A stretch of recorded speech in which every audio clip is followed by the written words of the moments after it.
Okay, I believe we're rolling. Do we need to clap? Yeah, that'd be a good idea, actually. You want to do the honors? Allegedly this syncs sound, but it's just fun. Okay, let's go. This is Voices in the Dark. I'm John. I'm Dre. And our guest today is Philip McKernan, and we've got here some Guinness. We do. Trying to make you feel at home. I first wanted to introduce you by embarrassing you, because I know you like that. I have a tendency when you're in the room to start crying, so I don't know if it's going to happen today, but back at an event, a small event that I was at, you asked everyone in the room, what is the one conversation that you don't want to have? Who is it with, and what do you want to ask them? And it popped into my head, and I answered, I wanted to ask my parents, why do you only love me when I achieve something?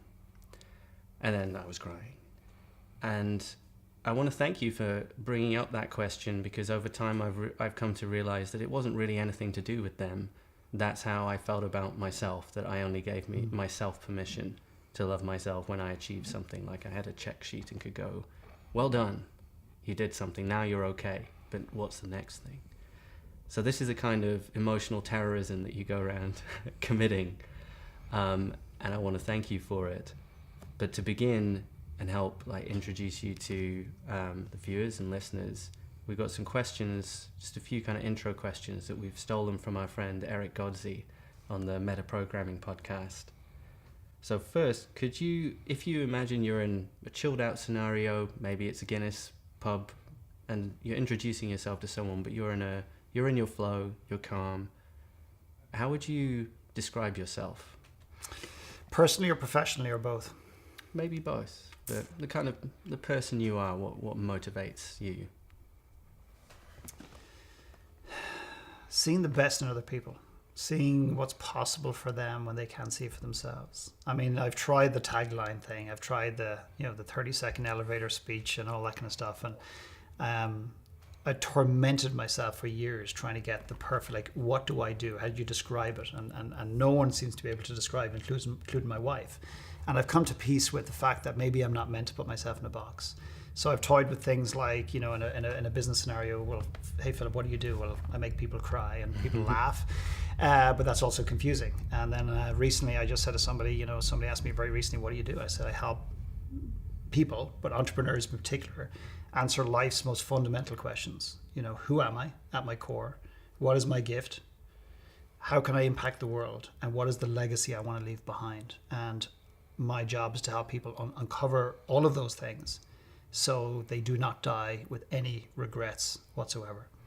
And I don't believe there's Philip McKernan professional, even though I asked the question because I was curious, and Philip McKernan, there's just one person. Mm-hmm. I don't have two personas. Who I am at home is who I am on the stage. And my wife will say exactly the same thing, which pisses her off times because sometimes I will ask a question that's deeper than the weather.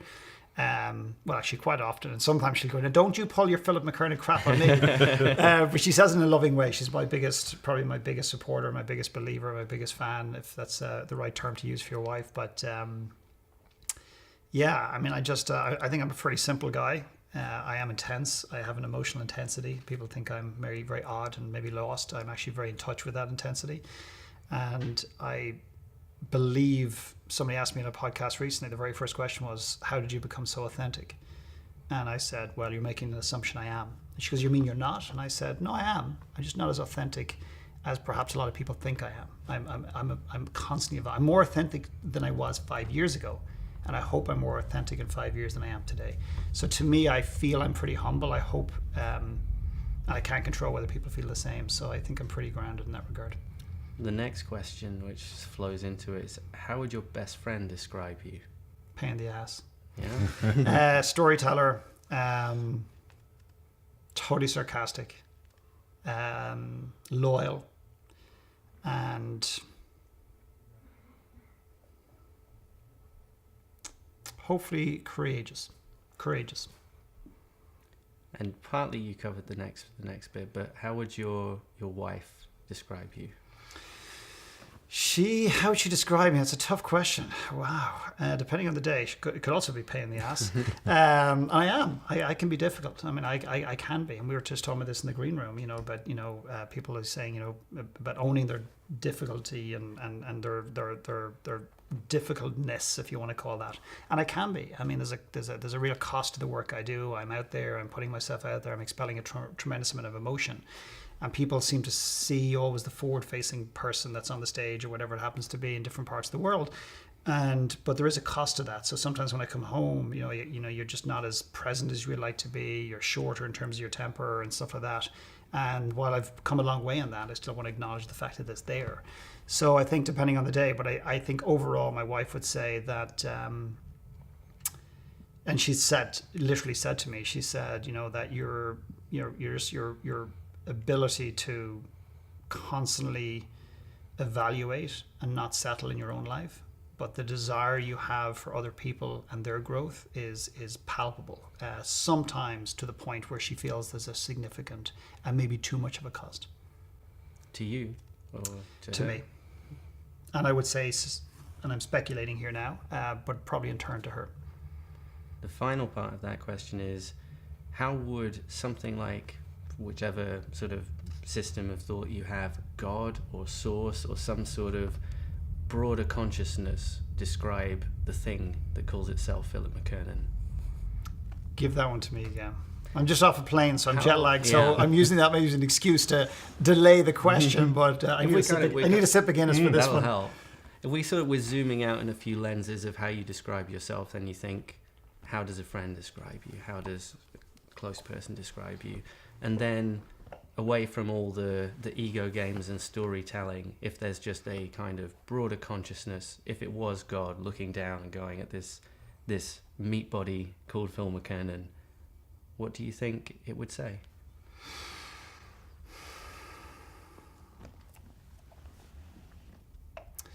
I'm not sure if it's aspirational or more something that I actually believe it would say. I would like to think and believe that we've given him a gift and it's temporary and that he's using it in a beautiful way. I like that a lot. And it's something that you talk about quite a bit, the difference between your talent and your gift. Yes.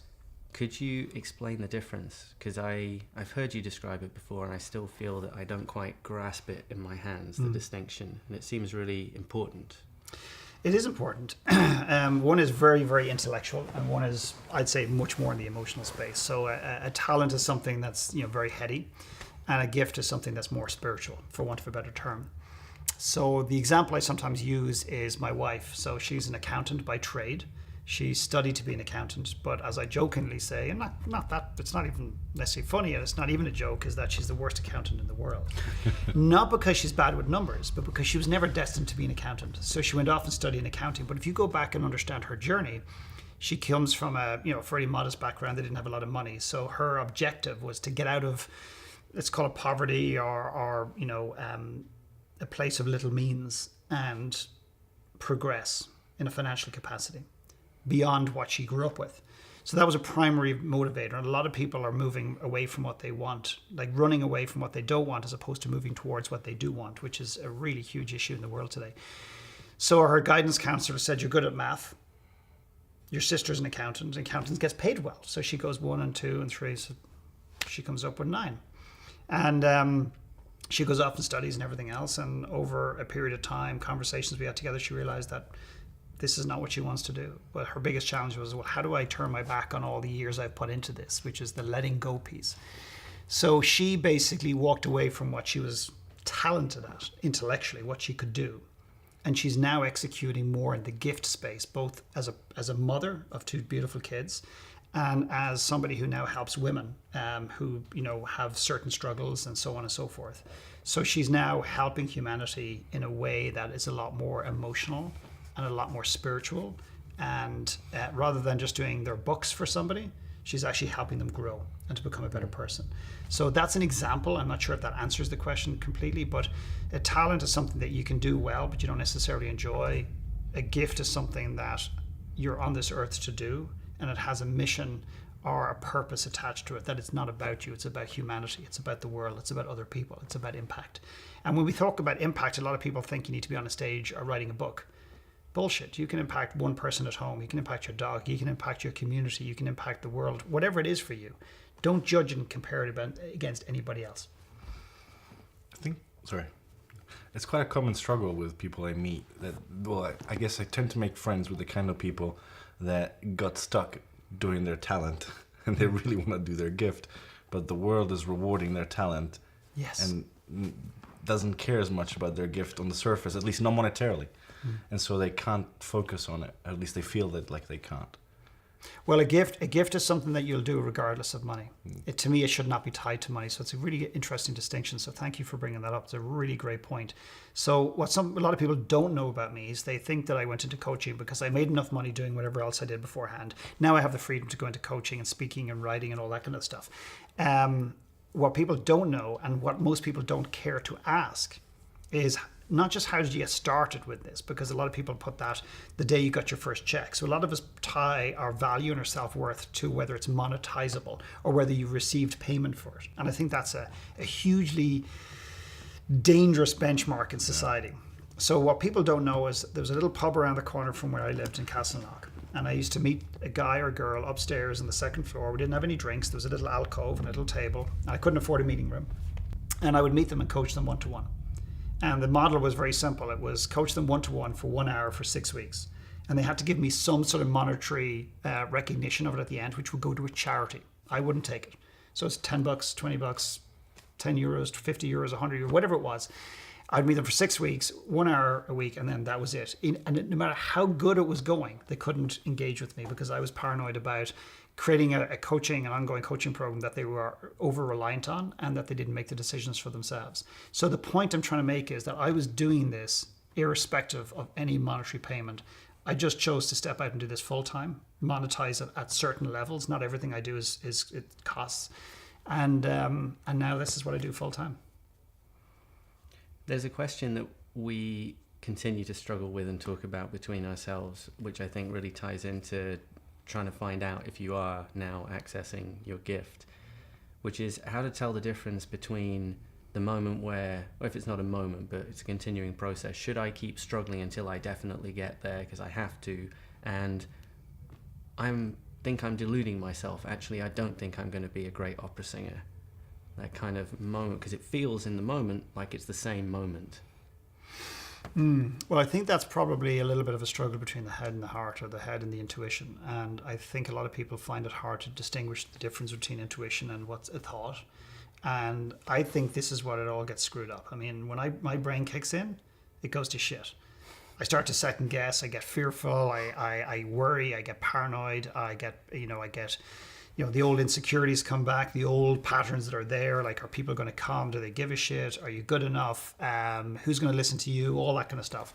So to me, the more I can stay out of my head and more connected, to me, it's not the question. It's almost like, think about when you meet a guy or a girl and you just fucking know.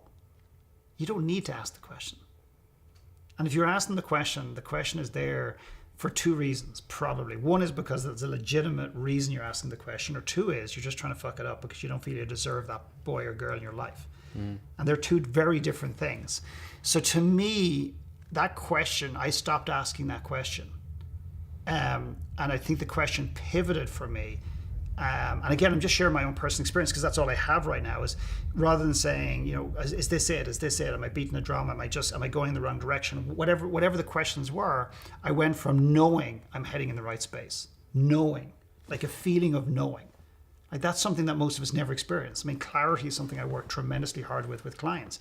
But what about a sense of knowing, which is not I know it all, which is an arrogance and an overconfidence. It's just, I know. I don't need a spreadsheet. I don't need a psychologist. I don't need a check. I don't need validation. I just feel it. This is the one. This is the area. But I pivoted that question to, okay, if I'm in the right direction, great. How I'm doing it, is that in alignment with who I am? So it's a different question. So you evolve the question. If you're obsessed with a question and you've been hanging on that question, let it go. Rip up the piece of paper, take it off your wall, rip it off the vision board, take it out of your journal, let it go, and it'll be interesting to see whether it comes back to you or not. So sometimes we hold on to a question and we're looking for the absolute beautiful, perfect answer of that question, and we're missing a more important question to the left or to the right. So to me, it's, I know I'm on this earth to do this for the rest of my life. How I do it is up for negotiations. Okay. Is it a podcast? Is it a book? Is it a speech? Am I being unapologetic? Am I really being me, or am I still hiding? And the fucking answer is I'm still hiding. And people say, oh, you're out there, you're the most... No, I still feel I'm hiding, because despite what people think, I still care what humanity thinks of me. And I'm constantly evolving and wearing that down and letting go and showing up and hiding and showing up and ducking and diving. So to me, it's less about, am I on the right path? And I know I'm on the right path, but how I'm doing it, is that the way I want it to be?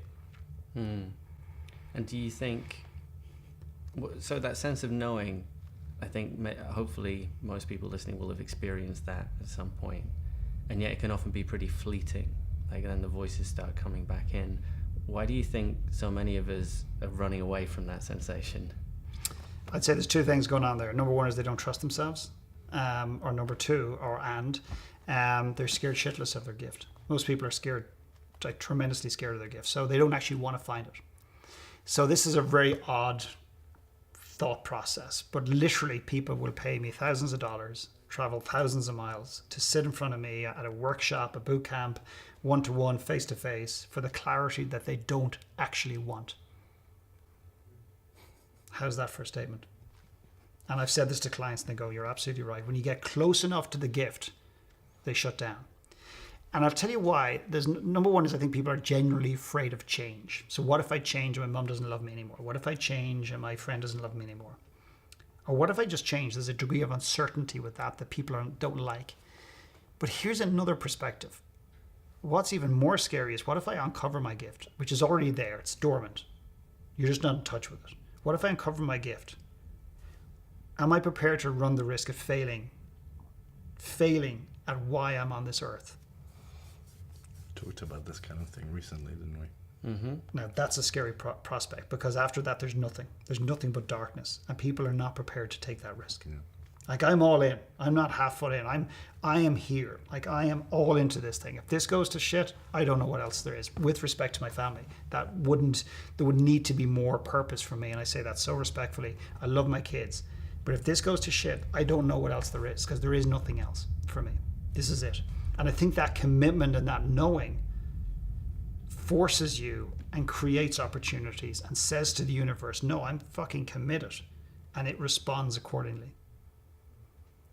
I think we were talking about it in the context of relationships, or at least part of that conversation was that desire where you're like, oh, this could be really awesome, so I'm going to find a way to fuck it up.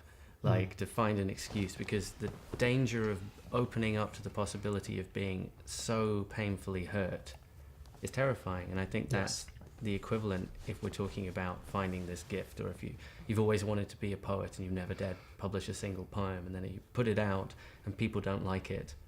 It's like proving all of the bad voices in your head wrong. But Joe, I've literally worked with people that have put music, put writings, put poetry out, put paintings out, and they're artistic and creative expressions, but other people that have put business plans out, and they put it out to somebody that they deeply respect, and so on and so forth, and it gets crushed. And they say, you see, somebody I respect, and I delve into the relationship, and it's really interesting who they pick. They've literally on many occasions picked the very person that they know is going to reject it. So they're seeking validation that actually proves why they shouldn't go after their gift. Then you can regain a little sense of control, like, I knew, so I'm not powerless. Because exactly. Do you think that's what they're doing? Because sometimes I get the feeling, because I've seen that as well, and I got the feeling that what they were doing was sort of turning it about seeking approval of that one person that never gives them approval. Yes. So it wasn't even about, like, I mean, it's a little bit about the gift, but it was even more about winning that person over and finally hearing, yes, that's what you should do. You're right. You found it from that person specifically. Totally. I was down the road here in the Canadian consulate with some of the Olympic athletes back in, whenever was it, 2012? And I'm telling you, a lot of these athletes People don't want to hear this, but a lot of those athletes were not there because they wanted to compete. They were not there out of the love for their respective sports. They were there because they were still seeking validation from one strong figure in their life. Yeah. And on the couple of occasions that I connected with both men and parents, in this case, they were looking for validation from their dads. Professional soccer players, I deal with some athletes as well, and a lot of them are still out there in the world trying to seek validation. In fact, there's a question I often asked is, who are you seeking validation from today? And the question is not, are you? The question is, who? Because I believe at any point in our lives, we're seeking validation from somebody. And what people often make the mistake is go, oh no, I heard this question a few years ago. Yeah, it was my dad. Roll out to my dad. Let it go. It's gone. It doesn't work like that. You can't hold that deep a spiritual, emotional need for 20 years, 30 years, 40 years, in your case, say 60 years. And it was a joke. It was a bad joke. And just expect to let it go because you've written a letter. I'm probably the oldest guy here, so I'm probably just insulting you not to take the pressure off. This is your issue that you're unfolding. Oh, this is I got to talk about my age issue. But no, you can't just turn it off. And the amount of people that say to me, "Oh, I've dealt with that." If I had a dollar bill for everybody who said I've dealt with that, and I had them in this room, we wouldn't be able to see anybody. Like, this place would be jammed. And then we could spend it on more Guinness. Exactly. So your gift is particularly important to you. You said if you couldn't pursue it anymore, you wouldn't know what else is there. I'm curious, how would you describe it to a 10-year-old? How would you say, if a 10-year-old said, what is your gift? Mine is to, and he said what his was. How would you tell him? I can literally feel what's possible for people. And I don't talk about this a lot because it freaks people out. I don't just see a picture for them. I feel who they could be beyond the limitations they have today. And that's where the emotional cost comes for me, because I can literally connect with how somebody could feel when they get through X, Y, and Z, or when they let go of whatever dark emotions, or they let go of roadblocks, or they start to connect with who they are and identify with themselves the first time in their lives. They connect with themselves at such a deep level. When they start to uncover that gift, when they start to really get out there and impact the world, I can literally feel what's possible for them, not just see and articulate it. I can literally feel it. And I've at so many occasions, and I've been very honored, I don't take credit for it, to literally stand in an audience, the back of the room, and watch a client get on a big stage and share something and just sit there and go, it's not exactly what I envisaged. Like, it wasn't the exact number of people. This is what I knew was possible for them. And I remember one day walking out of that room with a little grin. I didn't wait till they finished. I didn't want them coming up and seeing me or anything. I just wanted them to own every bit of that. And I snuck out the back door, and I just had this tiny bit of, and it wasn't ego. It wasn't go, look what I did for that guy. Look what I did for you. None of that. I was just going, look what he did.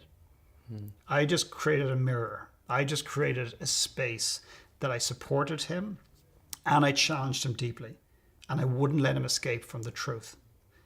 Because a lot of us are trying to escape from the truth all the time. We bullshit ourselves like absolutely nobody bullshits us. And the science is proving it. We will lie to ourselves. I'll give you one quick example. They took a group of women into a big room. They split the group in half. Before they did that, they asked them to draw their body image. And for anybody watching or listening, this is not an attack on women. Men are even worse. This is just a study that I remember. And they drew their body images incredibly accurately. Then they split the group up. They sent them into two separate rooms. And one room they talked about love and relationships and connection. And over here, they talked about architecture and buildings and homes and stuff like that. And they brought them back into the room and they asked them to redo their body image again. And one group reduced their body image up to 25%. And it was the group that talked about love and relationships. Now, the study doesn't go on to explain why or speculate why. But my interpretation is they connected emotionally to an outcome, and it allowed them to it actually almost created a distortion in how they saw themselves in the world, because they got so fixated on what the outcome could be. So we bullshit ourselves all the time. And I think when you can equip yourself with the reality that you do that, I think what it does is it creates awareness. It doesn't create instability. It creates awareness because you can ask yourself better questions. I know I'm telling myself that this is the right thing, but what if it's not? It's just to be curious about it as opposed to judgmental. What do you think is the biggest problem that most people have, or many people have, and they just can't see? Living in their head. Anyone who lives in their head is blind. I don't care how good your eyesight is in Specsavers. Anybody living in their head is blind. absolutely blind. And you are living from a place that we are not meant to exist in. This is a tool. This is a MacBook. This is an iPad. That's all it is to me. It's just a brain. It's a tool to allow us to assess and to risk mitigation, whatever it happens to be. But when you can live, and if people sitting there going, when are they going to get to the real shit? Where's the 4 steps to make my first $1 million and all that kind of stuff? I'm telling you right now, intuition, right? That ability to connect intuitively and lean in from a place in the world of entrepreneurship and leadership and so on, and the future. Less people are going to do it because society's going the opposite way. Society's rewarding the intellect, rewarding the brain, rewarding the ability to articulate who it is you are, what you want, and everything else from a very mechanical place. Have you ever seen Star Trek? There's a race called the Borg, and they literally fly around space, and it's a square metal. You watch Star Trek? The big Borg cube. And the Borg would assimilate you. They'd literally kidnap you. They would remove all the organs that are represented for like consciousness or whatever, and they would plug you into a kind of a system, and you wouldn't be able to feel, and you wouldn't be able to think for yourself. You would literally be half man and half machine. That is what I believe we're creating in society today. People ask me when they leave an event with me, goes, Philip, this has been a great, well, I hope they say this has been a great few days, but what happens when I go back to the real world? And I go, what part of you thinks that's the real world? This is the fucking real world. That's Hollywood.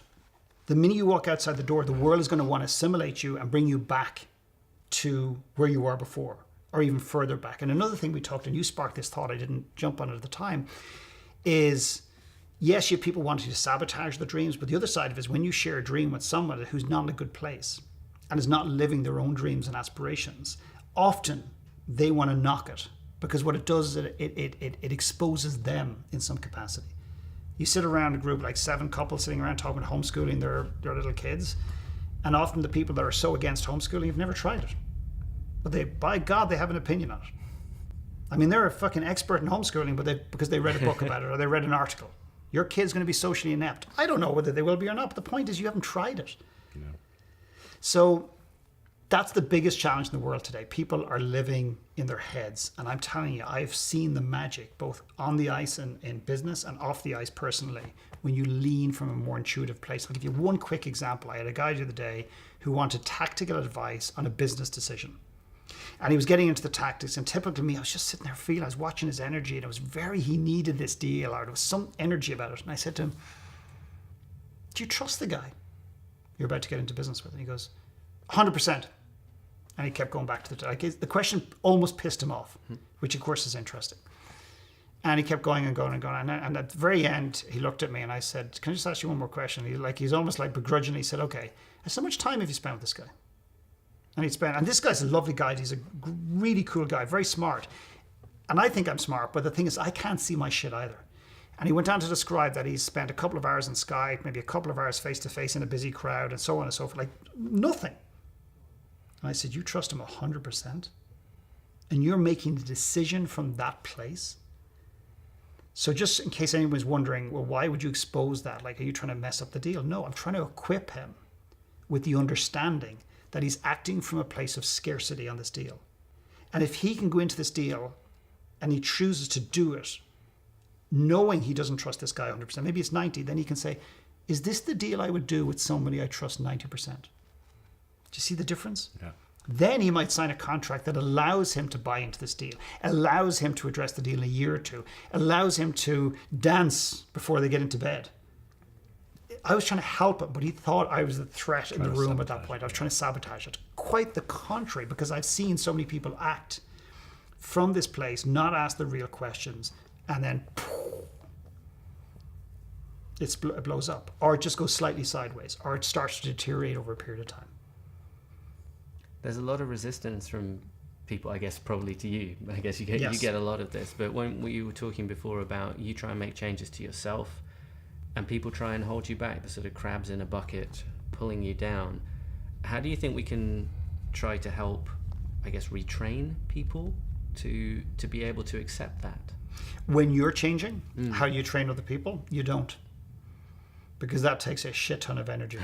And that crab, as you use it, what, crab in a bucket? That crab, as he's climbing up the side of the bucket, goes, "Hey guys, this bucket is boring. I'm out of here. This is not for me." He's not judging the other crabs. He's just saying, "I'm not doing this."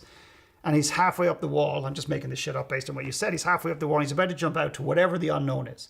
But he's about to blaze his own trail. And he goes halfway up the wall, "Fuck this. I'm going to go back and train these crabs first." And he jumps back into the pond, and he has 80 crabs around him. And he opens up one and goes, "I'm not sure." And he works with him for 6 months. And then he gets another guy, goes, "Oh, I'm in. You should climb the wall, buddy. I'll push you up. In fact, I'll come with you." He goes, "Great." He gets one. And maybe he convinces 80% of them, and 20% are still going, "You're a loser, buddy. Go on, climb up with your little crabby legs and jump out there, and you're going to die in the heat, or you're going to die in the flames, and whatever it happens to be."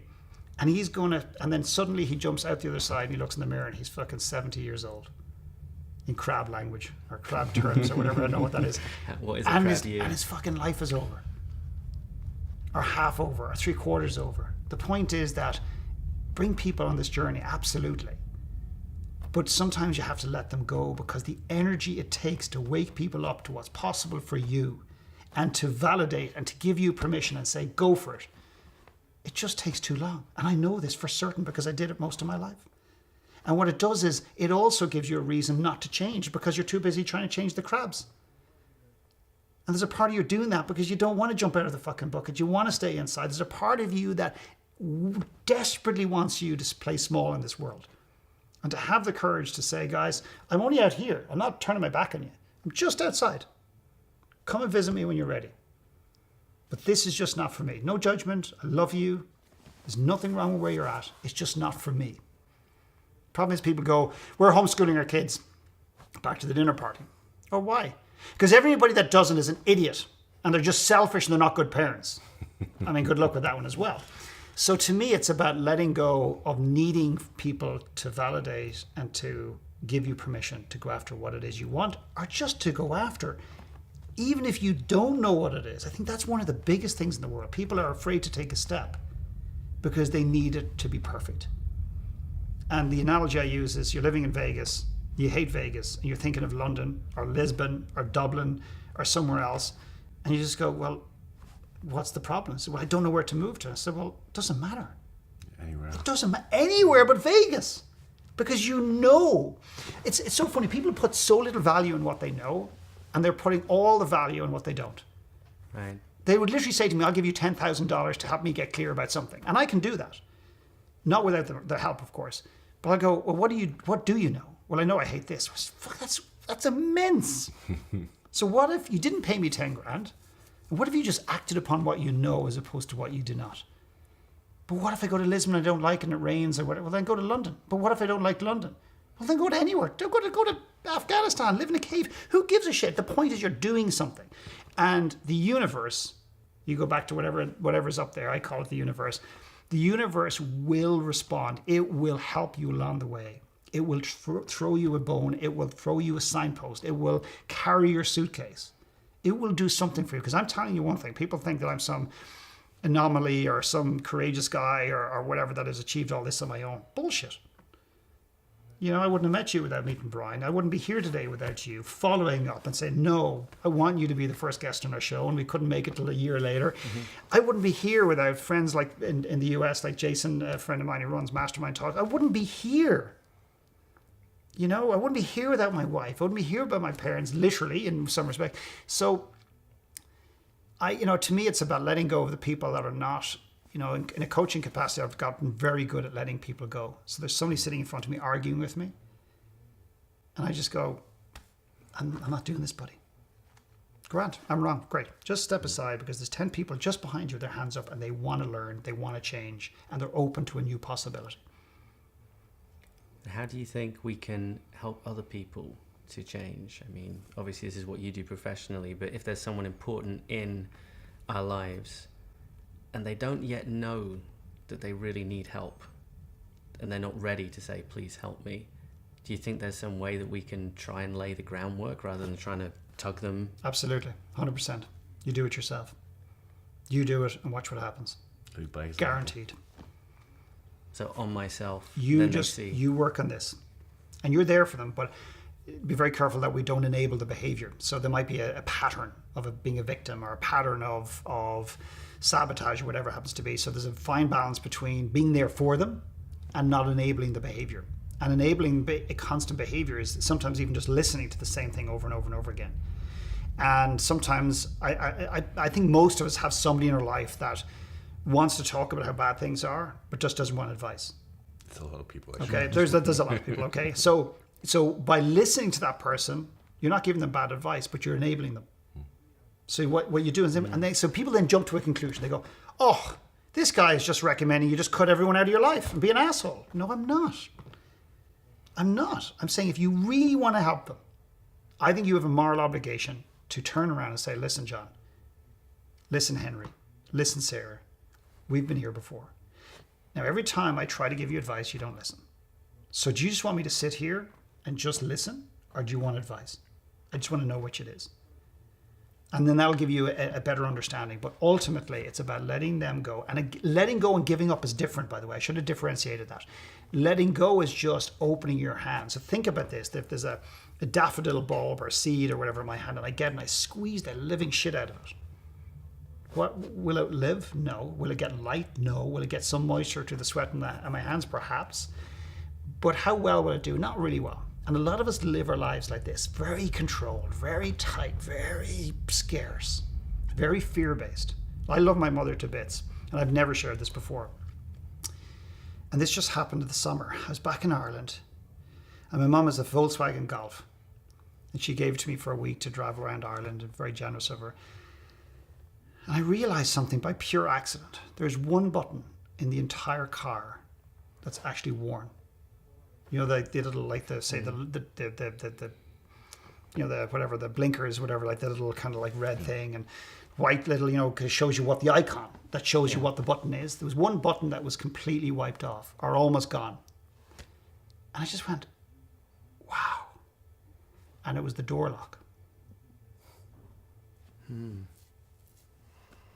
in that moment, I realized, wow, my mother lives in such a space of fear. It's not a criticism, it's just an observation. The door lock. It's Ireland, for Christ's sake. You know, it's not a war zone, okay? There's crime everywhere in the world, but Ireland is like very safe and whatever. They don't even live in downtown Dublin or anything like that. So there's no real reason for her to have, like, you know, even if she hit it like the lock, whatever, but this thing has been hit. Like, this thing looks like it's been hit. Even though she's locked it, she probably tested a number of times. And in that moment, I realized that my mother lives in a deep place of fear. Now, my brothers ever see this, they may disagree and be pissed off at me, but I feel that to be true. Did that lead you to speak to her about it? No.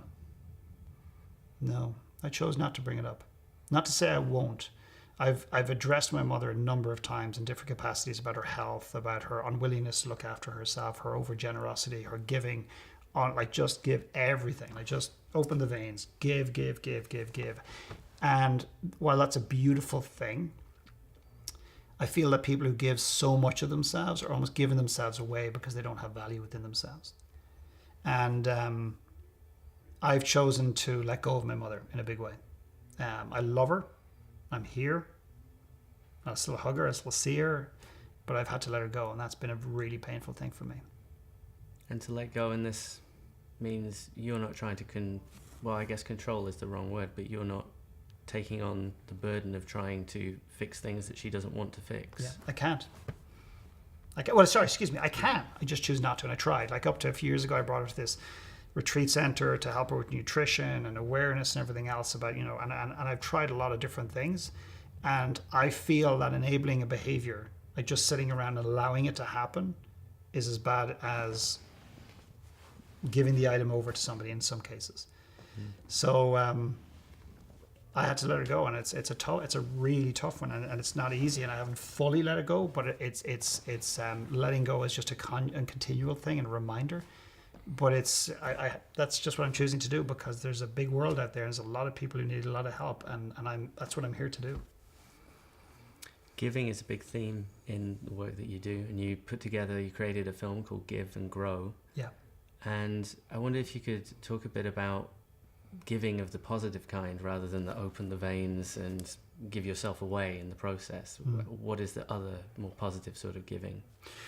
Well, I think a lot of people think about giving, they think about money, they think about writing checks. And again, that's an important thing in the world today because, as I said, we did a project down in Peru and we needed funds to literally build the place. So there's a place for that. I think where I look at giving is giving of ourselves, giving of our story, giving of just even, working with orphans and street kids as we do each year in different parts of the world, just holding them. Like we tend to be very scared about, well, what if I turn up in Peru? I'm going to Peru in 2 weeks' time.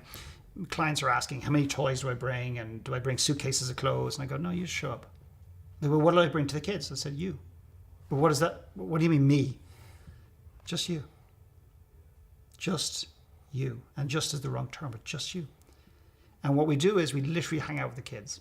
They're the organizers or the owners or the managers of the different installations and homes and different things. They want carpets and new walls and whatever. But ultimately, the kids just want to know that someone gives a shit about them, that someone sees them, someone cares about them. And it's extraordinary by just holding a human being who needs or hasn't been held for a long time, who literally hasn't fully developed, their brain hasn't developed fully because they haven't been held. I mean, the science, again, is there for that. Just to hold them. They just want to be around you. And when you leave, the gift you've given them, it's just, you see it, you feel it in their eyes, you see it, you just connect them and they're holding, they don't want you to go. And people lock onto the sadness. Like one lady said to me, I'd love to go on one of these trips with you to Peru or India, but what happens when we say goodbye to the kids? I'd be devastated. I go, yeah, you might be. But one, you don't know because you've never done it. And number two is it's not about you, it's about them. She was upset when she left the kids. But she equally turned around and said that was one of the most memorable, mesmerizing experiences of my entire existence on this earth. And what I learned about myself was X. So it's not about going and giving. It's about going and giving of yourself and then taking space. This is what we do. This is what I believe. Taking space and asking yourself simple questions. What showed up? What did it mean to you? Why were you emotional? What child did you connect with? This is very specific to work in an orphanage and everything else. And you then start to discover a shit ton about yourself. So to me, a lot of giving historically is monetary. I think we can give in ways of ourselves. I did 3 things in the last 24 hours. 3 things. And there was one woman in the airport in Denver and she was very flustered. She was right in front of me and you could see she was under pressure. And I just leaned across and she said, yeah, I didn't expect it to be this long. I 40 minutes, do you think I'm going to get my flight? I said, I don't know, but let's get you to the top of the line. She goes, no. And I didn't want to be disrespectful. I said, screw this. And I went to the top of the line. There was the security. And I just said to one of the guys waiting for his flight, I said, are you under pressure at time? He said, not really. I said, do you mind if this lady goes in front of you? She won't ask. She's just too nice. And he goes, no problem. So I went down. She literally stood there and goes, no, I feel uncomfortable. I said, I don't care. Feel uncomfortable on your flight.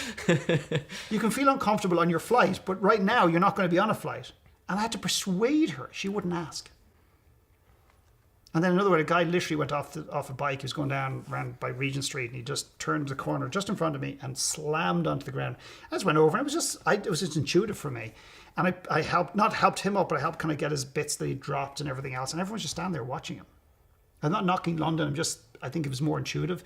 And then there was another thing I did. I just helped a lady onto the tube with her bag. There are 3 simple things. I literally in the last 24 hours. And I wouldn't normally talk about them because you're probably trying to pretend you're some fucking hero or something. But I felt amazing. Yeah. I didn't do it for that. I just felt like I wasn't jumping up and down. Hey, did you see that? See what I just did? Hey, buddy, you didn't notice that? Take a photograph or selfie of me. I just felt so good.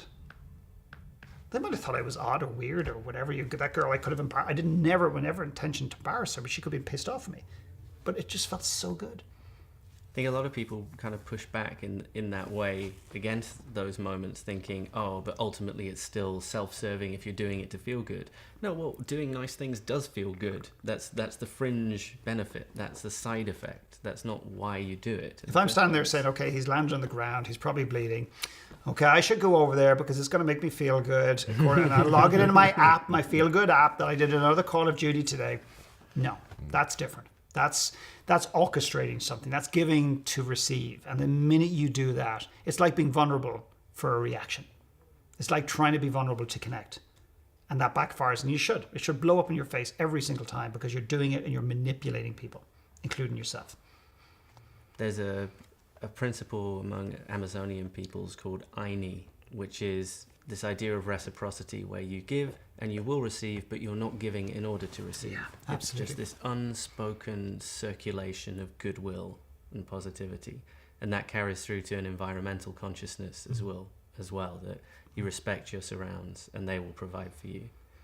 And you don't, I think the Western mind and even my own mind is like trying to pick holes in that, but it doesn't need to pick holes in that because it does simply work. Yeah, it's trying to put a label on it. It's trying to, the shooting in Vegas. I left Vegas the day of the shooting, and the biggest obsession and worry for people is they can't find a motive. They need to be able to put what happened in a box, label it, put it on the shelf so they don't have to deal with it. But because they can't find a motive, or they haven't been able to find a substantial motive, the unknown is freaking the shit out of people. I find it terrifying. Yeah, it's just like, well, then what does that mean? And, my wife, a number of years, maybe it's the accountant in her, saw a trend.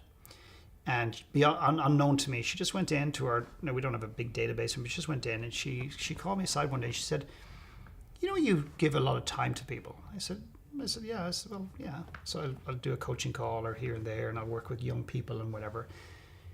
She said, I was curious. I keep seeing these names popping up. And she said, do you know that every single person that you've given a one-to-one call with and never expected anything in return has either signed up to a program with you, has come on an experience with you, or referred somebody to do so? Which I didn't know. Every one. Now, nor did she sit down and go, now, this is an interesting strategy. Yeah. Because the minute you turn to a strategy, then it starts to get really weird and warped. But every single one. That's just so cool. It's like part of the intuitive element. You're just in your flow doing your thing, but if you start then thinking about, I need to do the thing because it gets a reaction, then it's no longer the thing. Yeah. You talk to golfers, and golfers, I don't care who they are, how good they are, what number they are in the world, when they're at their best and they're playing and they're coming down the 15th and they've got like a one-shot lead and they've got to keep their shit together. If they close it out and they play really good golf, or they really close it out by like doing really well in the next 3 holes, whatever, when they're in that space, they will all refer to it, different descriptions, but they'll all talk about flow. Flow to me, very simply, is when you get out of your head. But we think about flow in the context of sport, athletics, and golf in particular, and tennis and things like that. Less soccer, although I think there's still like when athletes are like just scoring like an amazing amount of goals, they've had an amazing season, incredible saves, like save shit, they should have no right saving the ball, they will all describe flow, and flow ultimately doesn't exist here. It exists here. It's just when you're not thinking. I've done the best speeches in my life is when I just said, screw the PowerPoint. I'm just going to go live, see what happens. And I know in my heart they were my best. Whether they're good for anybody else, I can't tell, but I know they were my best. And I was connected here. And there was not one question on earth that I could get that I wasn't comfortable with. Doesn't mean I had the answer, but I was so comfortable. If somebody asked me a question, I'd say, I don't know, I have no clue. Next. Where when I'm up here, I go, geez, I really should have had an answer for that. And God, that looked bad. And then the little spiral happens, and the paranoia comes in, and then the questioning, and then you get off the stage going, geez, that wasn't very good, and you beat the shit out of yourself. I think people don't understand. I try to explain this to a few people, that the higher brain, the human brain, the thinky part that you try to turn off, is a brake.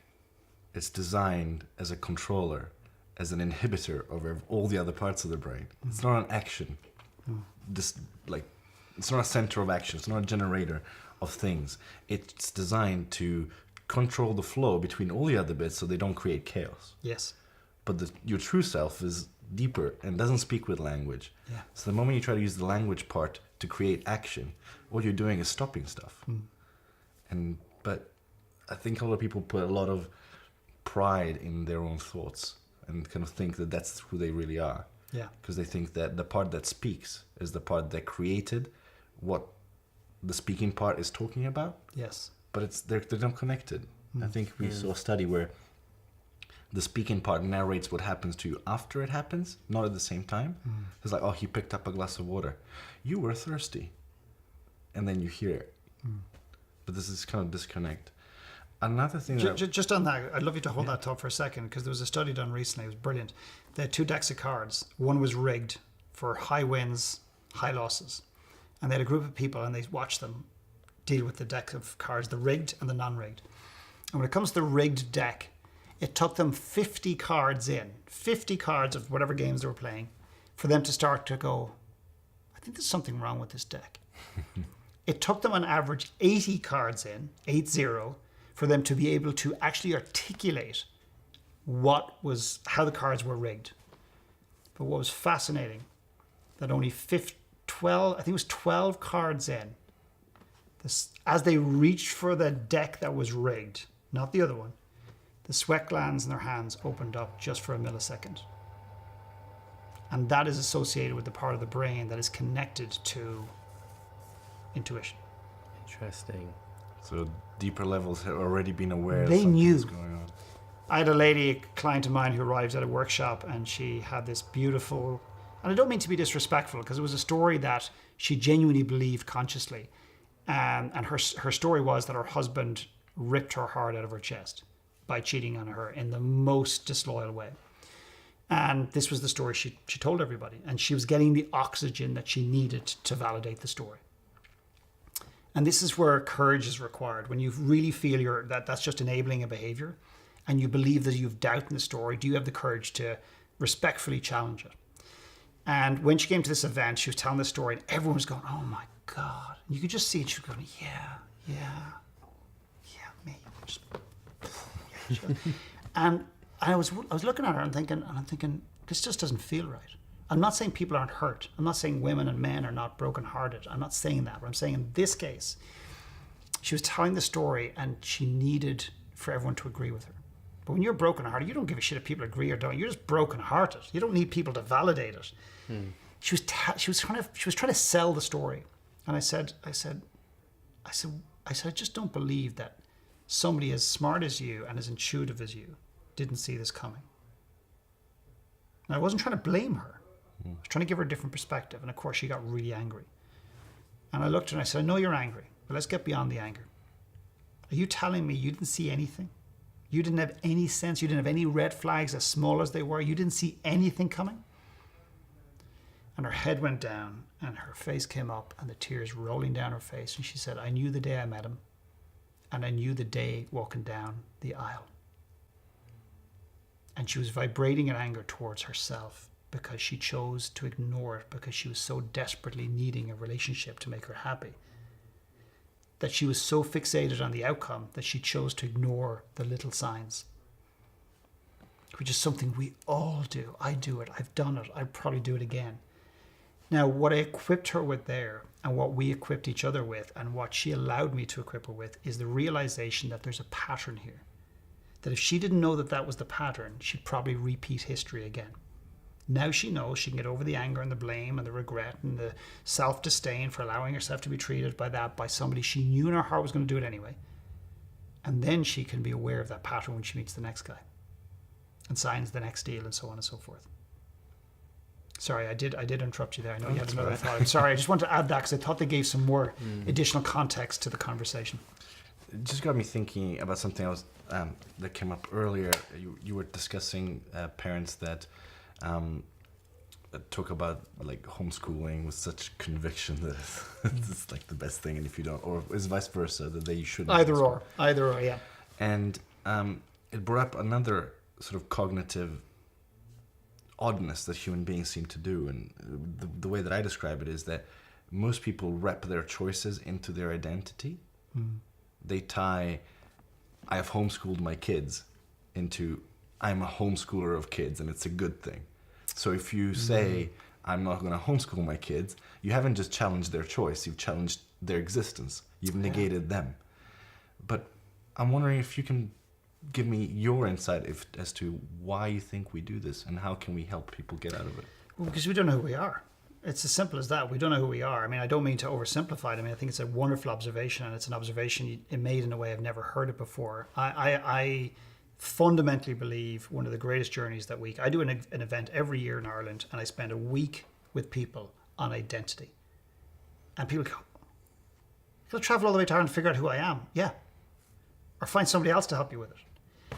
And it is extraordinary. And it's the work I've simply done. So I've basically taken all the work that I've ever done. I've not copied anybody. I've just done it my own way.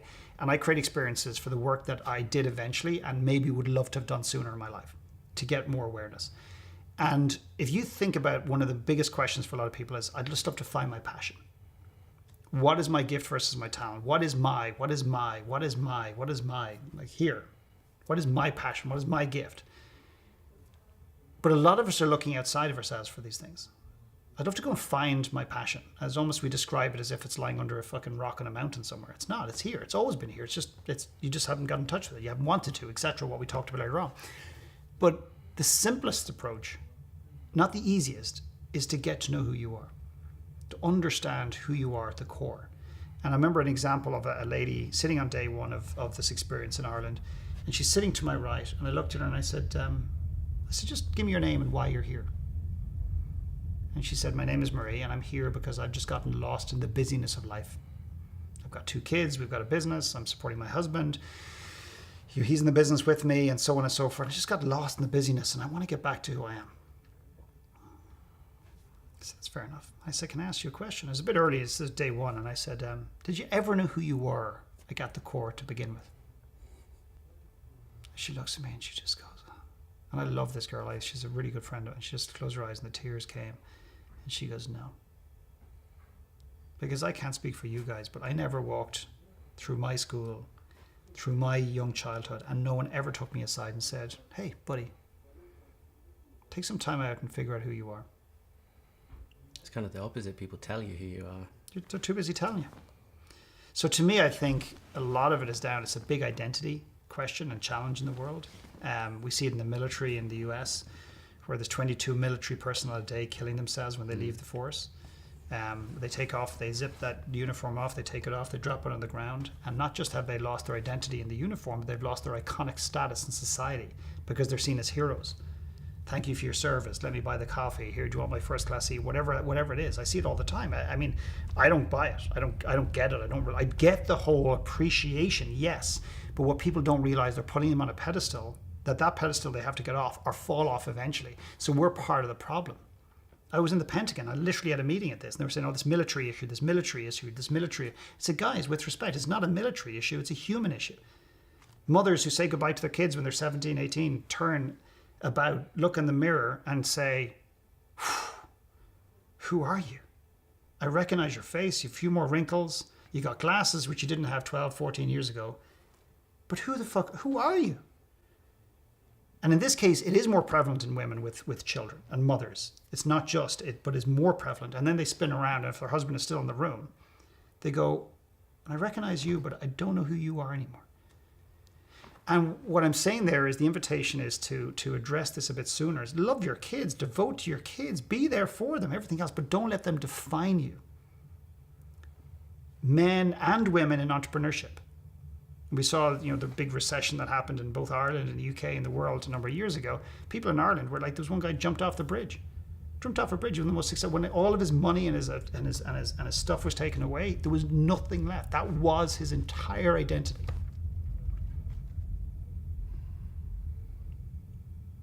Speaking of kids, what have your kids taught you? I'm not very patient. And I can sit here and say, listen, I'm way better than I was. I can rationalize and justify it, but at the end of the day, I'm not that patient, and that's something I want to continue to work on. That I'm a good man, which is weird following the patience, because patience, and when you lose your temper, you get frustrated with somebody, it kind of tend to dilute all the goodness like you've done for the last 6 months in just one moment of pissed off, or say something to kids that hurts them or whatever, and you just you shared something that your parents said to you, it just deflates you. But at the end of the day, I do believe there's goodness in there, and I would never have said that before, so they've allowed me to see that. And that can be the hardest thing. To look and go, I'm actually good. Yeah, that I'm okay. I'm doing okay. And I think the other one is that they've this is kind of maybe strange, is that my kids have shown me that I constantly underestimate their capacity. Not for greatness and not for like A's and B's and study, and I don't give a shit about the academics at all. Not that they're the best soccer, it's about their willingness and their ability to comprehend emotion, vulnerability, decision making. Like when we talk about decision making, allowing our kids part of the decision, people look at us and say, what age are your kids? Expecting us to say 16. And they go 6 and 8. And they're going, decision making? Because they're too busy being told what to do. And I work with a lot of young people. A lot of young people today, if I could distill it, and I'm not speaking on behalf of them, but based on the ones I've spoken to, is they just don't feel heard. They don't feel heard in a world that's telling them what they should and shouldn't do. And they feel enormous expectations from their parents. And I meet parents all the time go, oh yeah, I know, there's a friend of mine, John, he's a nightmare with that. So my friend Sarah, disaster. And if I got their kids in a room, their kids would say, yeah, mum doesn't realize what she's doing, but she rewards me on certain things by just doing that, is implying that that's what she wants from me. And the expectations that these kids have on their shoulders is extraordinary. They just want to be heard. And I did an event called One Last Talk, and I met one young man coming out the door. And two things happened. One is he came up and hugged me, and his dad was shocked because he never hugs anybody. And again, it's not about me, it's about the environment. Like, it moved him. And I said to him, can I ask you one question, Matthew? And he said, absolutely. I said, what is the number one takeaway, having watched 8 adults share their one last talk, the last talk they'll ever give before they die? And it's not about global warming or politics, it's about their personal narrative. And he said, it's great to know that adults have problems too. It's one of the strange things that we do with children is try and hide conflict and complexity behind a closed door. And they learn from what they don't see as well as what they do see. Absolutely. And again, I mean, there's a point where people can go too far with confrontation and so on and so forth in front of anybody, never mind kids. But you know, our kids, and again, I'm not sitting here pretending I'm a perfect parent, far from it. And but there is something I want to share, and it's obnoxious, but I want to share it. But I don't think it's obnoxious. I think it's beautiful if people get beyond the terms and the words. But I'm going to deliver it in the way that I always deliver it. And there's a reason I always deliver it like this. And I remember a young man saying to me one day, and he has 2 young kids, and he said to me, can you give me some advice on parenting? And I said, do you want my number one piece of advice? And he goes, absolutely, because we're all into hacking now. Everything's about hacking. Like, let's fast track this shit. Okay, why do I need to go to Ireland for a week when I can take a pill and sit at home and watch, like, you know, a 2-minute video and it'll be all figured out? And I said, here's my number one piece of advice. I said, no matter what you do as a parent, you're always going to do something to fuck your kids up. And some of the people in the room were like, you could just see the disgust and then the judgment about the F-bomb and like, why'd you have to use that? You know, and it's just like, okay, you're getting mad at the way it was delivered. And what you're doing is you're attacking the language, so you're not receiving the message. He, on the other hand, completely got it. And he said, McKernan, I know him pretty well. He says, McKernan, I hate to do this. Because he says, I'm going to give you a big head. And he said, but that is the most profound thing, because it wasn't as profound for me, it was profound for him at that moment. And what I'm implying is this, is that to know that no matter what you do, how perfect a parent you are, if you finish work at 2:00 and spend the afternoon walking the kids in the park, if you don't ever have a device on around them, if you meditate with them and hang upside down in a tree eating Korean ginseng, no matter what you do with your kids, you're going to do something, or you're not going to do something that's going to mess them up. And here's the beauty. What it allows you to do as a parent is just to let go a little bit and go, so I don't have to be perfect. I don't have to try and be perfect. The amount of men and women, particularly women again, in this context, feel that they're 50% mothers and 50% professionals. And they feel they're doing neither 100%. And they walk around continuing the same pattern, feeling immense guilt, but they don't know any other way. And dads who don't feel like great dads, but are trying to get work-life balance, and they're trying to spend quality time with their kids. It's like playing golf for 4 hours in a golf course because you should take time off, but thinking you should be in the office. There's no point playing golf. You should be in the office because you haven't dealt with what's the guilt, what's the origin of the guilt. So, and then the final piece of this is that it doesn't mean you give up. People misunderstand. They say, "Oh, that mean if they're going to fuck, you don't have to do anything then?" No, you do work at it. But just have the peace of mind of knowing that you can't control it all, because there's environments, there's DNA, there's society, there's things that are outside of your control. So we don't allow our kids to dictate our lives. We allow our kids to come on this journey with us for as long as they want to be with us. And we have that gift, and we're there to live the best lives we can as individuals, parents, And the kids get to witness that. And then they come third. That's how we approach it. A lot seems to pivot on being able to forgive yourself, to let yourself off the hook enough to go, I can't be perfect, so I shouldn't be trying to get to the unobtainable. Like, move in that direction. Yeah. But no, you're not going to get there. You'll never get to perfection because it does not exist. And it's being honest with your kids. And we have very, very honest conversations with our kids. And, allowing them to see your vulnerability. You touched on this, or we both touched on this earlier on. It's just imperative. What's going on, Dad? Dad's not doing well today. Why? Well, this is what happened. And you don't get the details. And it is extraordinary how your kids will respond. I've literally had my little guy going, Dad, it's going to be okay. He's 8 years old. I'm a bumbling mess. He goes, Dad, it's going to be okay. And that's nothing wrong with that. And now if Charlie was sitting here, I'd say, well, and you asked him something I trust, he'd look me straight in the eyes. My dad trusts me. He trusts me. I trust him 100%, and he trusts me. I'm going to give you one quick example. I got to give you this example. So his mother went to him about 8 months, probably 8 months, 9 months ago. And Charlie went to his mum. He had a painting. And he went, Mum, what do you think of the painting? And she goes, oh, it's amazing. And he looked at her and he goes, I don't believe you. And his mum was devastated. She goes, what? And then she eventually, she was crushed because it was all about her. And she eventually said, but why? And he goes, because you always tell me that. Mm-hmm. And what happens when people hear that message, they're depending on their anger levels and their frustration in their own life, they'll jump to whatever conclusion. So then people jump to this extreme going, so what should she have said? It's a piece of shit? No. But there is a place where you'll say, oh, that's beautiful. Or I say, okay, that's good. And it's maybe not your best. Or if he wants that, do you want me to be honest with you? And whatever. And whether it's in a soccer game or whatever it happens to be. And I do definitely, I'm more direct with him in that regard. He played a game the other day and he said, Dad, what do you think? And I said, you want my honest opinion? He goes, yeah. I said, you played about 70% of what you're capable of. And that's okay. But you did ask. And he goes, you're right, Dad. It's good to hear. And also the way you said that is saying, it's not saying you're bad. It's like you weren't playing to your full capacity. That's all. And there's plenty more capacity there. And that's all there is. And I don't know, do I expect him to go out the next day and play to 100%? But just to know where he's at, but to constantly tell him he did 100% when he didn't, that's not healthy for anybody. No. A lot of, I think, what we've been talking about here, essentially just comes back to the stories that we tell ourselves about ourselves. And we try to narrate everything and to try and create a coherence where maybe there wasn't one, like the narration you said, that even moment to moment we go, oh, I must have done this for a reason.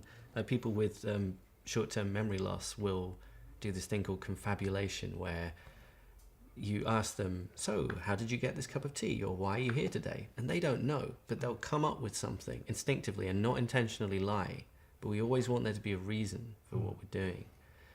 So when we know that, how do you think we can take the first few steps to try and tell a better story if we think that the one that we're currently telling ourselves is making us miserable? Number one is we when you say we know that, you're making an assumption that this person has woken up to the fact that they do know it.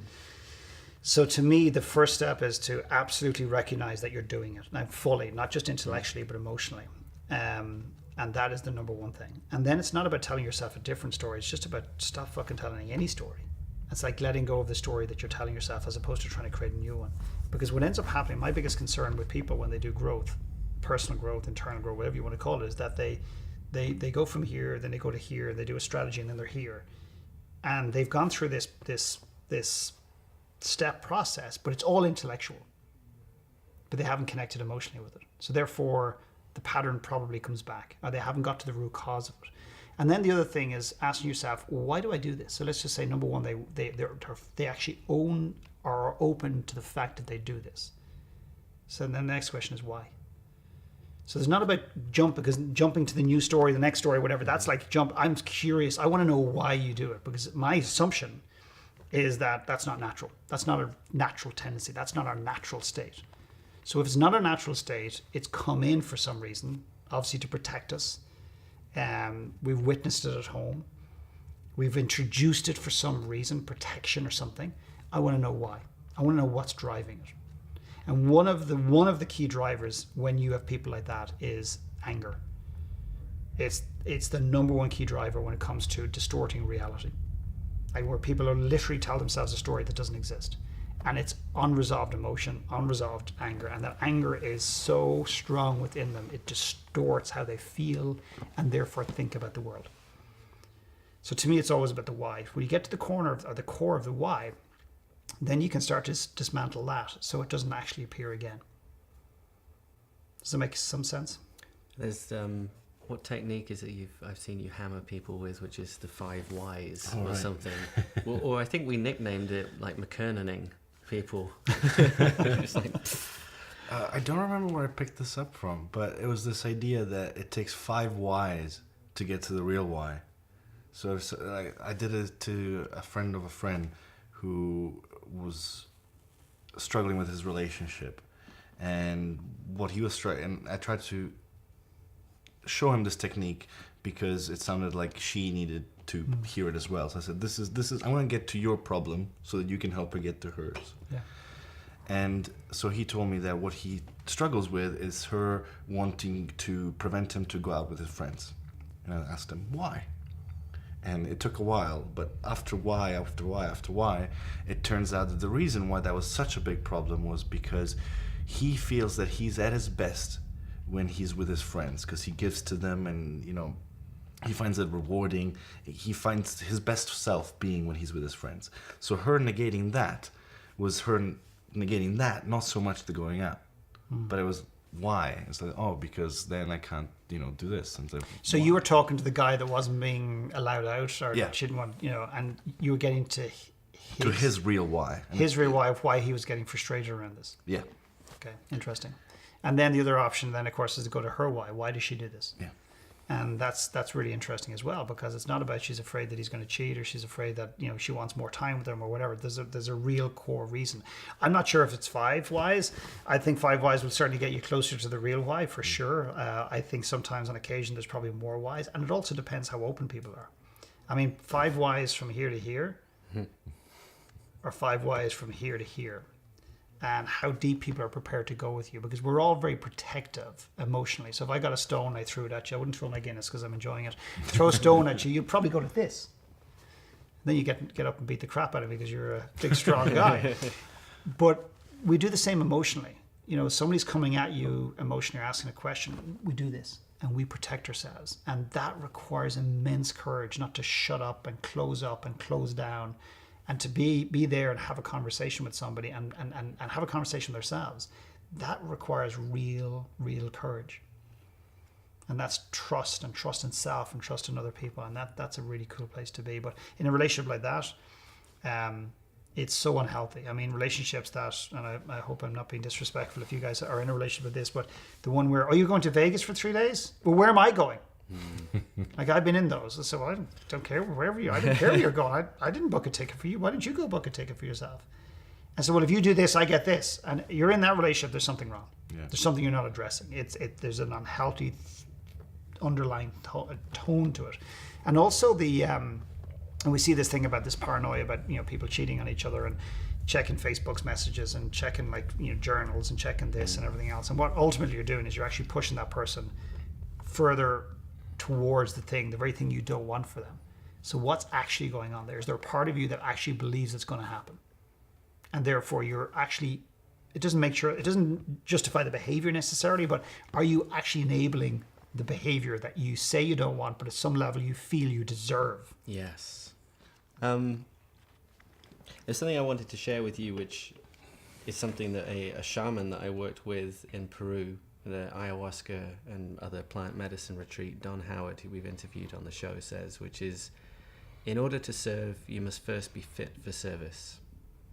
And that really sticks with me, because I think that in our culture, I don't know if in other cultures, there's a sense that if you do work on yourself, it can, by many people, be interpreted as a kind of egotism or selfishness, that now I'm working on me, and maybe I'm therefore seemingly neglecting my partner or other people, or I'm changing and they're not happy. And they're like, it's all about you now, is it? Is that what it's about? And I wondered, how often you see that, and how you think we can try and negotiate those kinds of tensions? I see that a lot in couples. So I see couples, typically in every couple I work with or come to an event, there is one person that's growing at a more accelerated rate, not better or worse, just different. One person that wants to change a little bit more, and another person that doesn't. And what's ended up happening in that situation is either one, the person is unaware that there's things that they're doing, consciously or otherwise, that's not serving humanity, not serving themselves, relationships, their home, whatever. But also another thing appears, and and this is where I rarely ever talk about men and women specifically. I'll use examples of studies and stuff like that, but I don't differentiate men and women in my work. I get a lot of women coming to my work, I get a lot of men, so it's about 50-50. But one thing the men are notorious with is fixing. So I'll give you an example, and this is a real life example of a guy whose wife is sitting at the kitchen table and saying, I think I might get out of, this thing I'm doing, this job or business. I'd love to do something else. And I always wondered about photography or whatever. And, 20 minutes later, she gets a Google link of the 4 things she needs to buy and the 5 steps to starting in photography. And she didn't want that. She just wanted to be heard. And in fact, by getting that email, she just felt under more pressure. And a lot of the times what emerges in a relationship, the way I describe relationships is typically we're often drawn to somebody that has something, or we identify in them that we feel that we don't have ourselves. And, this notion of opposites attract, and there's a degree of truth in that. But then what ends up happening is we spend the next 5 or 10 or 15 years trying to change that person to see the world like we do. So this becomes about control. It becomes about scarcity. It becomes about getting them to agree with you and getting on the same page, which most couples want to get on the same page. It's a communication problem. It's not a communication problem. Getting on the same page is all about control. For my relationship, I want 2 separate pages. And I want to respect those 2 separate pages, 2 completely different sets of beliefs. When I say completely, I mean there's certain crossovers, but sometimes we're not going to agree on shit. Nor do we have to. And if we don't agree on education or politics or something, does that mean that it's detrimental to our relationship? No, it's just how do I hold that? Do I respect Pauline in that? Or do I judge her for that? So I think that it's absolutely imperative that, again, this letting go. Like when I was growing and stepping out there, and I still have lots to do, my wife was reluctant. But what was happening was I was framing, I just want you to be happy. I want you to go after work. And she saw that as, you want me to change. So if you want me to change, what she was internalizing was, well, so does that mean you don't fully love me for who I am? You want to love me for who I could be. And then she put down the flag and said, no, I'm out. I'm going to stay right where I am. And she became scared. So there's this very different thing. I want my wife to grow. I don't want her to change. If she doesn't want to grow, that's okay, because I'm going to grow regardless. Not better or worse. It's not a hierarchy. It's not a condescending thing. It's just that's what I'm here to do. I believe you have a moral obligation to grow for your children at the very least. If you're going to be around people, around humanity and everything else, I believe that I'm here to get rid of my shit, to deal with my shit, to dilute some of my shit, to be aware of some of my shit so I don't pass it on to the next generation like has been done for the last 1,000 years. And the final thing I want to say on this is that my only one slight concern was with the statement, and it's not a criticism of this gentleman at all. It's just, you've got to be fit in order to serve humanity. Yeah, to serve others, you must first be fit for service. Have your own house sufficiently in order. Okay, here's my big red flag with that. Is that, and again, I don't know this gentleman, so I'm not knocking him. Just maybe the quote is out of context, so there's maybe a bigger story to it, or more you could share, whatever. But here's the problem: if I waited to do what I'm doing, if I waited to have my shit in order, my backyard in order before I wouldn't have done it. I wouldn't be sitting here today. I wouldn't be doing what I'm doing. So I do believe you have an obligation to work on your stuff. Okay, work on the insecurities, work on the fears, work on the angers, work on the blocks, work on the identity, work on the gift. Absolutely. But you don't wait until it's perfect. By doing, it actually addresses some of these things. I think he would agree with you. Yeah. I don't think it's like you can't start until. It's more to be able to be willing to do the work on yourself and to accept that that's not an ego trip. Yeah, that's 100%. looking after yourself.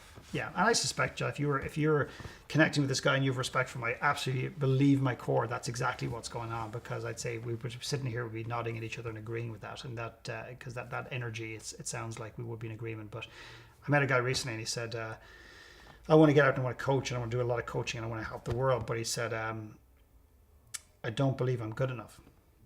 And this is in front of 600 or 700 people, and I said, you're not. He goes, excuse me? I said, you're not good enough. So now what? Screw all the people you could help? And he was like looking at me, didn't I? I said, the point of the exercise and the obnoxious element of the exercise is that it's a case of just dealing with both. Yeah, work on your value and your self-value, which I think is an epidemic in the world of people who don't like themselves, love themselves, don't respect themselves. An epidemic. And then they wonder why they don't make good decisions. Well, they don't make good decisions because they're not listening to their gut. Why would you listen to your gut when you don't trust it? I mean, I've just summed up the core reason on earth why people are making bad decisions right now and end up dying. 90%, probably more, 95% of people probably die with regrets. The studies say 90, some studies say higher. It's probably 95, 98%. The reason for that is they're making poor decisions. And they're waiting to rectify those decisions way down the line. When today, every time you make a decision, you have an opportunity to connect on a more spiritual, connected level to make a decision that will be more in alignment, that you don't have to face those regrets in the future. And that's uncomfortable. And Yeah. you like making people uncomfortable. And I don't know if I like making people uncomfortable. People say you make me cry, and I used to say, oh well, you know, I'm sorry or whatever, and I wasn't. I don't make people cry. I basically create environments. I ask people questions. I stir people, and if they cry, that's their emotional reaction to something that's going on. They just blame me for it. And I make people uncomfortable? Yeah, I don't get a real buzz out of it necessarily, but I know that in order to grow, we need to be uncomfortable. And there's not a lot of people that want to be uncomfortable in the world. one of the biggest discomforts for people is having to open up, be vulnerable, and public speaking. And you make people do both at the same time with one last talk. I would challenge. I would take out one word: make. I ask people and invite people to share their one last talk on a stage.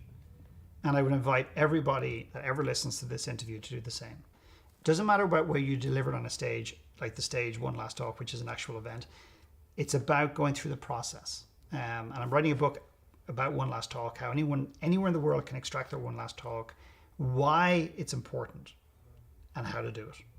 Because people go, well, I can see Richard Branson, like his story is amazing, and I can see the Dalai Lama, and they're comparing. And my dream is to wake the world up to the possibility that there is no more important story on earth than their own story to them, and that it has value. And it does two things. If you can get in touch with that, tell your story, release it, it's cathartic and therapeutic and freeing, number one. Number two is it allows other people on this earth to feel like they're not alone, which is a huge thing in the world. Loneliness is a big challenge in the world today. And then in turn, inspire them to believe that their story matters too. And if their story matters, they matter. And if their story matters, they matter. And then they begin to think on an aspirational level, wow, if my story matters, therefore I matter. I wonder what it'd be like if I shared my story. And then the process continued to the next batch of people or individuals or generations. So it's not about selling books, it's not about selling events. My invitation is to anybody listening to this, watching this, is what would you speak about? What would you say if you were given 15 minutes to share a one last talk? And if you choose to take on the challenge, my request is to deliver to at least one person in your life. Because by just going through the exercise and not speaking it and delivering it and sharing it, it has no value, it has no power. But what would you speak about and what would you talk about? And you're not allowed to talk about anything that lies outside of you. You're not allowed to talk about Trump. You're not allowed to talk about global warming. You're not allowed to talk about Man United. You're not allowed to talk about the 4 steps of the 4-step system that saved you, what you think, how people should live their life. It's just a part of your personal narrative. And by sharing that, you're not telling people what to do, you're showing them what happened. And then you allow them to take from that what they wish. And I've watched dozens and dozens of people give this talk, and it is probably one of the coolest events I've ever created. And the reason I can say that is it's not about me. It's about the men and women who have the courage to stand on that stage. They are the fucking heroes. I could tell you story after story after story of what they shared on the stage and how it impacted the audience. And one is we probably don't have the time. Two is my Guinness is almost out. And number three, I will be a mess. I will be sitting here looking for Kleenex, because I can tell you guys, it is definitely incredibly moving. And in a world where a lot of us are living in our heads and a lot of intellectual information is available, I think the world is yearning for an event or a movement. It doesn't have to be an event of people sharing their one last talk, which is about sharing emotional stories that connect and free people. Are you thinking of a sort of TEDx kind of model in which people can put on their own versions of this event? We're exploring that. I want to give it away to the world. I want to gift it to the world. And as I say that, I have no idea what that means, but it's just intuitively I feel this needs to be given away. I want to give this to the world. My vision for this, and I shouldn't say this because I've been told not to say this because we don't have a plan and I'm going to get in trouble again. I want this to be run in London. I want this to be in Birmingham. I want this to be in Newcastle. I want this to be in Ireland. I want this to be in Sydney and Melbourne. And it's not about an ego thing. It's not about my name and lights. I want somebody sitting in Paris in 5 years from now going, did you do your one last talk? And somebody sitting next to me go, no, but I'm going to do it because it's very powerful. Who created that? No idea. And it doesn't matter. That's the kind of movement, and I want to run it across the world. How we're going to do that, we're not sure, but we'll figure it out. After this, maybe we can talk about if there's any way we can help. Yeah, thank you. It's beautiful. I did just think at the same time that they might forget your name in that, but they'll be looking, what's the collective noun for people crying in a room? Oh, a McKernan of people crying in a room. No, I want this to be about the stories. I want this just to be about the stories. And I don't think anyone should name that, own that, or whatever. And I reached out to the lady who is responsible for the Me Too movement. And if you saw that on Facebook and Twitter, where people are sharing stuff that's going on and sexual abuse that's happening in their lives, primarily women. I reached out to her and I said, do you want to write a book about the stories? And I wrote, and I'm not a publisher, so I don't have the whole resources behind me, but I know how to put it together. I know who she could talk to and everything else. And I was basically saying, I'll just help you coordinate it. But I don't want my name on it. Like, it's not me. It's about the women or the men. Whoever is sharing the stories, they're the authors. If she wants to be associated with the book, great. But I don't want my name on it. So to me, it's just, I think it's a really powerful thing to get vulnerable stories out into the world, and she may or may not come back to me. So I think there's a real place where I think sometimes when the ego gets in the way, and I do have an ego, we all have egos, I think to deny the fact that it's there, I think that's where it gets dangerous. And I just have to watch that as I move forward, because I do feel strongly about it, but strong enough that I believe this is way bigger than I could ever be, and we'll see what happens. So as people get ready to prepare their one last talk, what do you think would be, like, listening to all of this, and every time I listen to you speak, I think I need to make some changes. How can we start? What do you think is the best place to start? I'll give you 3 examples, 3 ways, and this is not a perfect step system, but I'll give you 3 things to consider. Number 1 is, the biggest and the most important step is to admit that maybe everything is not awesome. That the photographs you're putting on Facebook, the impression you're giving on Facebook maybe isn't real. Okay, and I say that respectfully. That is the most underestimated. And think about this. Somebody comes to me and goes, okay, my wife sent me. She thinks I have a drinking problem. Fix me. Do your voodoo stuff. Fix me. Make me cry if you need to, and then fix me. And I go, great. So anybody else think you're an alcoholic? Well, my friends and my kids think it as well. But yeah. And what about you? No, I'm fine. I mean, I don't have to have a drink. I choose to have a drink. It's enjoyable. So I said, great. So there's the door, and you come back to me when you're ready, because you're not ready right now. So the courage it takes to admit that something is not awesome is, if you did nothing else, if you just did that, the universe, your soul, your spirit, everything is beginning to conspire to help you. Because courage is so, so important. So if you did nothing else, that would be a huge start. And what you'll find then is opportunities to have conversations, opportunities, and suddenly, the student or the teacher appears and the student's ready. That. Now, I think there's a lot of truth of Buddha staying or whatever. There's a bit of truth in that. And then maybe somebody comes to your life. Maybe you come across a podcast, you guys, whatever. You'll find that when you're open, you start to see the world differently. So number 1. Number 2 is just some exercises to play with. Do your one last talk. It's a self-discovery, a personal awareness exercise. Start with writing your one last message, 4 or 5 statements. If you had one message to leave the world, what would it be? And don't go for your head, go from your heart. Write a one last letter. If you had one last letter to write, and you could write it to anybody in the world and say anything you wanted, who would you write it to? Would you really write it to the White House and ask them to, help with emissions? Maybe you would. Or would you write it to somebody way more personal? Would you write it to somebody that's passed away that you need to say something that you never said? Would you write it to your son or daughter that may or may not even be born right now? Would you write it to your husband, your girlfriend, your boyfriend, your parent? Would you write it to yourself and forgive yourself? Write your one last letter. And then write your one last talk. And what you'll do is you'll discover a lot about yourself, of what's important for you. Number 2. Number 3, do an exercise called the 5 happiest days. And write out the 5 happiest days of your life. And I don't mean days that were like euphorically happy from 8 o'clock in the morning till 10 o'clock at night, but that was a moment, just one hug, one smile, one touch, not even a word spoken, but you just saw a little kid, an orphan kid in my case, and he just comes over and gives you the greatest fucking hug you'd ever received in your life and just looks at you in the eye and goes, just everything was spoken in that word, in that moment, with that one word. And he runs off. And just 5 happiest days. And don't feel you have to put the birth of your child or your wedding day because your wife or your husband is sitting next to you doing this. Your 5 happiest days without any judgment. And then you hierarchy them 1 to 5. And all you simply do at that point is ask yourself, why? Why was that number 1? Why was that number 2? What was it about that? It wasn't just the wedding day. It wasn't the cake, the drinking, the dancing at the wedding. It was the feeling, the connection. So go deeper. Why? Why was it important? And then the invitation is, how can I create more of those days? More of those feelings, more of those environments.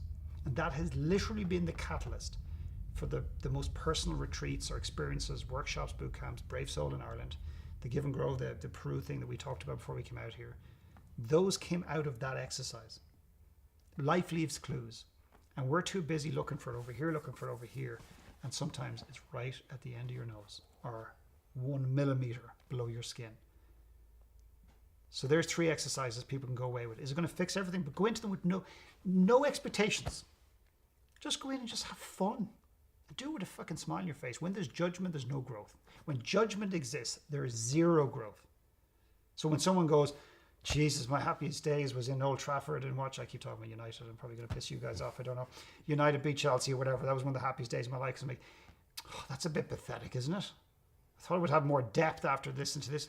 The minute you do that, you've just shut down the growth because it's probably not United. It probably wasn't the goals. It probably wasn't the game. You were probably there with somebody. It probably brought back some feeling that you were there with your dad when you were 6. It's not about the game. It's about what was going on around it on a more spiritual, emotional level. So it can tell you a ton about yourself. And then from that knowledge, from that information, from that wisdom, not here, wisdom, then you can start looking at, okay, what is this? What's the next step from that? So there's some things that people can kind of walk away with. That's great. And you nearly got me. You nearly got me crying. I just about held off. Why? You're going to break a tradition. No, I'm joking. That's a joke. Like, wait, I was going to do the what, 5 whys. No. Just before we wrap up, I thought of something just at the last moment what you were saying there of it's who you're with and what the feeling was. And I was in some pub at a pub quiz in Washington, D.C., talking to some friends and then debating a big choice about my future. And he said, well, those are the important decisions because all of this doesn't matter. You're never going to remember hanging out, drinking with these people and having this time. I was like, these are the times that do matter. And now thinking that, I'm always going to remember that night and him saying that. Those are the times that matter, when you're actually feeling your best with your friends in that atmosphere where it's not of judgment, it's coming together. And what a strange thing for him to say. It is a strange thing, and again, we can judge it, or we can. I mean, the one thing, and I'm not calling this guy an asshole. I'm just going to present a possibility, and that is, all of us have difficult people in our lives, and the invitation is to let them go, stop enabling them, but also consider something. And somebody has told me this years ago, and somebody way wiser than me. And they said, if you've got something in your life that you are really challenged with and you find yourself judging them a lot, just close your eyes and picture that person as a 2-year-old. And I dare you to be angry with them. In other words, they have a story. It doesn't negate the behavior. What a strange thing to say. And one could argue maybe an out-of-line thing to say, or something that I wouldn't agree with at all, the slightest. But that person is there because that's all they can see and know right now. And maybe they're unwilling to change, or to even believe they can change, or that they should change. I think there's a sadness to that. I don't mean that in a judgmental, condescending way, but it's sad to think that the education or the college or whatever the decision was more important than sitting and connecting with other people. And there was one lady who did a one last talk years ago. Her name was Bev. And when I asked her to speak, she said, you want me? I said, absolutely. She goes, but I don't have a story. Now, I'd say if I asked her to write a list of the 55 people I should ask ahead of her, she would ask everybody from Richard Branson. No disrespect to Richard, he's a great guy, he's done amazing things. But from him all the way down to the Dalai Lama and all the way across and back and forth and up and down. But she'd name anybody but her. Anybody. And that's the reason that One Last Talk exists, in addition to other things, is that we want to show people that not just does their story, do they have a story, but their story matters. She ends up getting on the stage 3 months later after I worked with her and helped her and everything else, and she shared the story about finding her son after committing suicide. And some might say, well, wow, what, just a downloaded tragic story? No. She then turned to the audience in the last 4 minutes of her talk and said, not, here's what was beautiful. She didn't go, now what you should do differently now as a parent is X, Y, and Z. Because now she's lecturing. She said, if I could turn back the clock, here's what I would have done differently. I wouldn't have given a shit about academic results, or as much of a shit about academic results. I wouldn't have focused so much on making money for some future when I had him right there in front of me. I would have gotten off technology more, and I would have connected and told him I loved him way more than I did. And we got a glimpse into somebody's life that you just don't get a glimpse into, and you don't think this shit's going to happen to you until it happens. And I was going to write a book called Wake Up Call, but I'm going to just give you the whole fucking book in one go. The book is basically people who have had a tragedy in their life. Somebody who's had a depression, some sort of wake-up call where they just got hit by the universe. And the whole premise of the book or the interview or the documentary is going to be interview before, tell me about your life. Tell me what the wake-up call was, cancer, whatever it was, and what you did differently. And for those who pivoted, not everyone pivots. I worked with a man recently who has got cancer, is fucking dying, and he's still unwilling to make the changes that he knows deep down he's willing to make. I said, what's the cost? I said, what cost are you willing to give to this? And he goes, well, I'm not. I said, I'll tell you, it's everything. You're willing to die than address the change in your life. But the premise is going to be this, is that anybody who made a pivot, made a change, they simply gave themselves permission to do the things they've always wanted to do. That's all that happens. They simply allow themselves the freedom to travel. They simply go out there and do a podcast and they were scared shitless to do. They simply go out there and write a book about their life or their view. They simply wake up and say, I want to do my one last talk. They simply go to their parents and tell them they love them. They simply forgive themselves. They simply, they do the thing that they've always known deep down they've needed to do. And I want to finish. Sorry, I don't mean to, I'm not trying to take over. I want personally, my finish, I've got one question that I want everyone to answer. And this is the question. And I shared this question recently, and it seemed to have a really big effect on people. And it's a very intuitive question. And the question is this: it's not an intellectual. What do you? Because if you go back to the deck of cards, we already know. So let's just say somebody's sitting there and they don't have the resources, they don't have the money, they don't have the ability. They're sitting in a wheelchair, whatever it happens to be. They can't even get out of their own home. And they think, shit, if I don't go to a workshop with this guy, or if I don't meet you guys at some event or something, shit, I'm not going to get the real, like the deeper stuff. But I feel it's already here. So here's a question to consider. What is it that you know you need to do deep down, but for whatever reason, you're just not ready to do it right now? What is it that you know you need to do deep down, but for whatever reason, you're just not ready to do it right now? And the reason for the second part of that is to take the judgment away, the pressure. Because if I told you to write a one last letter right now, and I said, by the way, when you do that in 5 minutes, I'm going to hold it to the camera so everyone can read it, you'd probably write a different letter. But if I asked you to write a letter and you did it, and I said, no one's ever going to see it, you'd probably go deeper. So this is asking you to identify what's important to you, but don't worry, you don't have to do it and there's no judgment.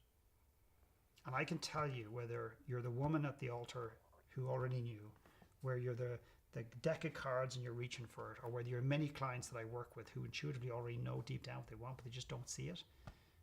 We all know there's something we need to do in our lives and we're just not prepared to do it right now. But at least name it and then choose to do it or not to do it. But by not naming it, you may never get to it. I love you, Philip. I love what you do. Thank you so much for coming and sharing this with us. The stories, the personal, the professional, and everything else. You mentioned, and we should flag it up to the viewers and listeners, if they want to watch the Give and Grow film, Yes. they can go do so. I guess we can firm up what the link will be. But your site, philipmckernan.com/ They can go to philipmckernan.com and there's different resources there. They can put in, I'm a huge fan of, I think mindset is important, but I'm a big fan and proponent of what I call soul set, which is that more emotional space. So if they put in soulset.com, that'll bring them to a resource page. They can get stuff there for free, so they don't have to put in emails. If they want some stuff, they don't have to do any of that stuff. And then if they want to download the film, they can watch giveandgrow.com/voices in the dark. Yeah. Or we can maybe make it VITD, which is then even smaller. We'll film that up in the show notes and video description and everything. Brilliant. And it's been an honor. Thanks, guys, for having me. I really appreciate it. Thank you so Thank you much. very much. Do you want to sign us off? Yeah. Everybody, don't get trapped in a room with Philip McKernan without a box of tissues. And until we see you next time, please be silly, be kind, and be weird. Love that. Thank you. Thank you so much.